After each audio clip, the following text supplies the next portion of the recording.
दोस्तों, आज की उस कहानी का आगाज एक ऐसे अंधेरे राज से होता है जो मुतल परिवार की बुनियाद हिला देने वाला है। क्योंकि दादी एक बार फिर अपनी चालाकी और नफरत की इंतहा पर पहुंच चुकी हैं और इस बार इनका निशाना सिर्फ राधिया नहीं बल्कि वो प्रथम को भी ऐसी साजिश में फंसाना चाहती है जिससे इस घर में तूफान बर्पा हो जाए। रात के अंधेरे में जब सब सो रहे होते हैं तो दादी चुपके से शराब की बोतलें उठाती हैं और प्रथम के कमरे में रख देती हैं और साथ एक चिट्ठी भी रख देती हैं जिस पर साफ साफ प्रथम का नाम लिखा होता है ताकि जब हकीकत सामने आए तो इल्जाम सीधा प्रथम पर आए और कोई इस पर शक न करे। दादी के चेहरे पर एक शैतानी मुस्कुराहट होती है और वो दिल ही दिल में कहती है, अब देखती हूँ राधिया तुम कैसे इस घर में इज्जत से रहती हो। तुमने मेरे घर के उसूलों को चिलंग किया है, अब मैं तुम्हें इस घर से निकाल कर दम लूंगी। सुबह का वक्त होता है और राधिया हमेशा की तरह अपने कामों में मसरूफ होती है।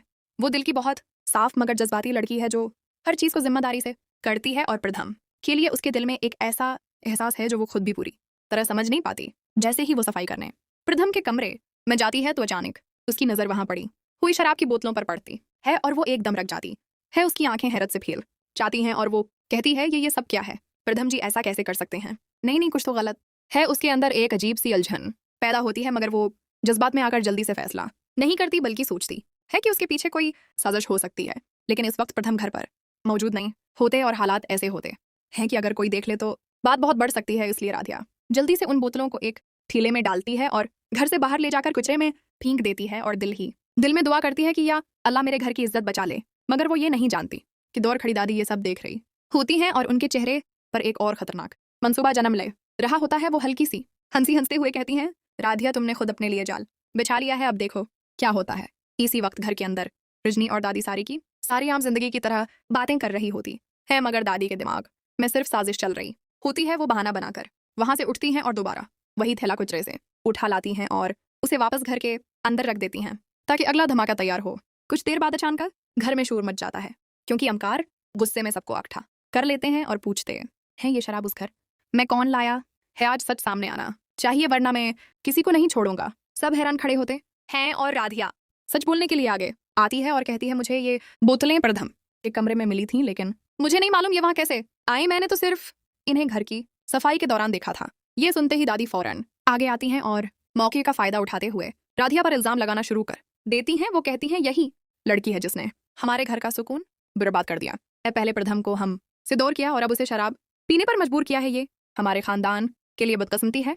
राधिया की आंखों में आंसू आ जाते हैं मगर वो फिर भी खुद को संभालती है और कहती है, मैंने कुछ नहीं किया। जाते हैं और कहते हैं, मुझे कुछ नहीं पता, ये सब झूठ है। मैंने कभी शराब को हाथ नहीं लगाया। लेकिन कोई उनकी बात पर यकीन नहीं करता सिवाय राधिया के जो पूरे एतमाद से कहती है, मुझे अपने प्रथम जी पर यकीन है, वो ऐसा नहीं कर सकते। कोई इन्हें जानबूझकर फंसा रहा है। और ये कहकर वो प्रथम के साथ खड़ी हो जाती है जिससे प्रथम के दिल में एक अजीब सा सुकून और मोहब्बत का एहसास पैदा होता है। इसी दौरान एक और वाकया होता है जब एक शख्स गुस्से में बोतल जमीन पर फेंक देता है और राधिया उसे उठाने के लिए जगती है तो शीशा उसके हाथ में चभ जाता है और वो दर्द से चीख उठती है। फौरन प्रथम भाग कर आते हैं और उसका हाथ पकड़ लेते हैं और बहुत फिक्र के साथ कहते हैं, राधिया आप ठीक तो है ना? आपको ज्यादा चोट तो नहीं लगी? ये अल्फाज सिर्फ फिक्र नहीं थे बल्कि उनमें एक छिपी हुई मोहब्बत भी थी जो अब सामने आने लगी थी। दादी ये सब देखकर और भी ज्यादा गुस्से में आ जाती हैं और दिल ही दिल में कहती हैं, ये लड़का उस लड़की के लिए क्यों इतना पागल हो रहा है।